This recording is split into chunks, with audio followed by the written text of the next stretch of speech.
Imagine you're in an ancient cave in the mountains of Ethiopia. The only light comes from a flickering torch, casting shadows on the walls covered in strange symbols and writing. A group of monks gather around an old chest. With shaking hands, one of them lifts a dusty scroll from inside. It's not just any scroll, it's the Book of Enoch, a mysterious text that was once cherished and then suddenly vanished from the official Bible. The question is, why? To answer that, we have to rewind time. Way back. Before Jesus, before Moses. All the way to a man named Enoch. In the Bible, Enoch is mentioned briefly. He's the great-grandfather of Noah, the guy who built the ark. Genesis 5 verse 24 says, Enoch walked with God, then he was no more because God took him. Sounds vague, right? He walked with God and poof, disappeared. No death, no burial. Just gone. But here's the twist, outside the Bible, there's an entire book, over 100 chapters long, that claims to tell the whole story. And what it says is, well, let's just say it gets weird. Really weird. The Book of Enoch paints Enoch as a prophet, someone chosen by God to witness incredible things like journeys through heaven, visions of the end times, and most shockingly, a secret rebellion that started not on earth but in the sky. You see, the Book of Enoch tells the story of the Watchers, angels sent to earth to watch over humans. But they didn't just watch. They fell in love with human women. And they did more than fall in love. They had children with them. Those children? They weren't normal. They were giants. The Nephilim.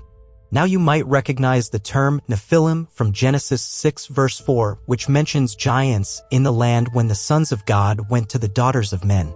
But Genesis says almost nothing about them. The Book of Enoch fills in the blanks. According to Enoch, these giants were monstrous, huge, violent, and uncontrollable. They began to devour humans, animals, and even each other. The earth was soaked in blood. Chaos reigned. And the angels, the Watchers, had broken a divine rule. They taught humans forbidden knowledge, how to make weapons, how to use makeup to seduce, how to read the stars to predict fate. In other words, they gave humans power they weren't ready for. The kind of power that could destroy civilizations. God, according to Enoch, wasn't pleased. So he summoned the archangels Michael, Raphael, Uriel, Gabriel. Their mission, to destroy the Nephilim and imprison the Watchers. And not just anywhere. The Watchers were to be buried in the darkest pits of the earth, locked away until Judgment Day. It sounds like the plot of a supernatural thriller.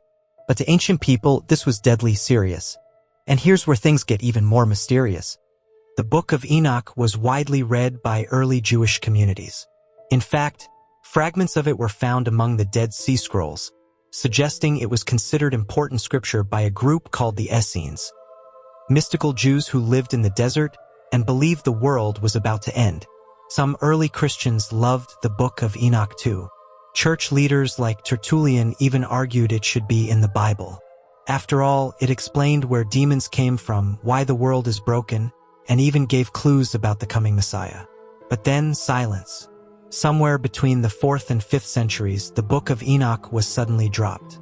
It disappeared from church teachings, banned from the canon. Why? That's the million-dollar question. One theory, it was too strange. The supernatural elements, the giant Nephilim, angel-human hybrids, cosmic battles, felt more like mythology than theology. As the church became more institutionalized, it wanted order, not chaos. Clear doctrine, not otherworldly visions. Another theory, the Book of Enoch hinted at something dangerous. A world full of powerful beings who defied God and corrupted mankind. It gave evil a face, not just Satan, but a whole council of fallen angels. It raised questions about where sin really came from, and that might have challenged the church's teachings on free will and salvation. But there's also a conspiracy angle. Some researchers believe the Book of Enoch was banned because it exposed secrets, like how spiritual beings manipulate humanity, how ancient knowledge was suppressed, and how divine punishment came long before the flood of Noah. Could it be that the Book of Enoch wasn't just religious text, but a warning? Let's not forget, this book was lost for over 1,000 years. Hidden, forgotten, until the 18th century, when a Scottish explorer named James Bruce stumbled upon it in Ethiopia. There, the Ethiopian Orthodox Church had preserved the book in their own Bible, unchanged, uncut, as if nothing had happened. To them, Enoch had never been banned. He was a prophet, a hero. When the book was translated into English, it shocked scholars. Suddenly, the vague line from Genesis, "The sons of God saw the daughters of men," had a whole backstory. A cosmic drama of forbidden love, genetic corruption, and divine wrath. And it didn't stop there. The Book of Enoch also describes Enoch traveling through different levels of heaven. In one vision, he sees a fiery throne room with wheels of flame and a river of light flowing from it. Sound familiar? It mirrors descriptions in the Book of Revelation and even echoes themes found in ancient Mesopotamian texts. That's right, texts that predate the Bible. So maybe Enoch wasn't just a religious rebel, maybe he was a bridge between ancient myths and biblical tradition. But here's where it gets personal. Enoch claims he was taken by God because he was righteous, but not just righteous. He had knowledge. Forbidden knowledge. He saw the secrets of the stars, the movements of the heavens, and the calendar of the end times. He spoke to angels. He saw the coming judgment and the resurrection of the dead. That's powerful stuff. And power, as we know, can be dangerous. Some believe the Book of Enoch was banned not because it was wrong, but because it was too right, too revealing.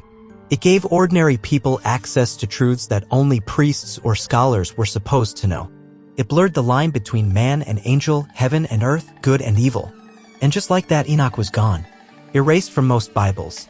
His visions locked away, his warnings ignored. But the story doesn't end there. Today, more and more people are rediscovering Enoch.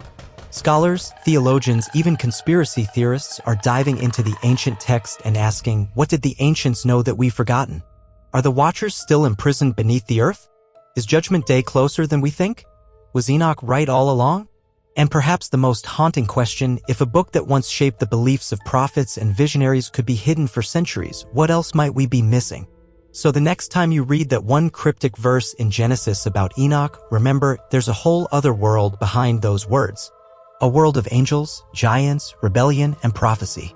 A world that someone, somewhere, didn't want you to see. The Book of Enoch was banned from the Bible, but maybe, just maybe, that's exactly why it's worth reading.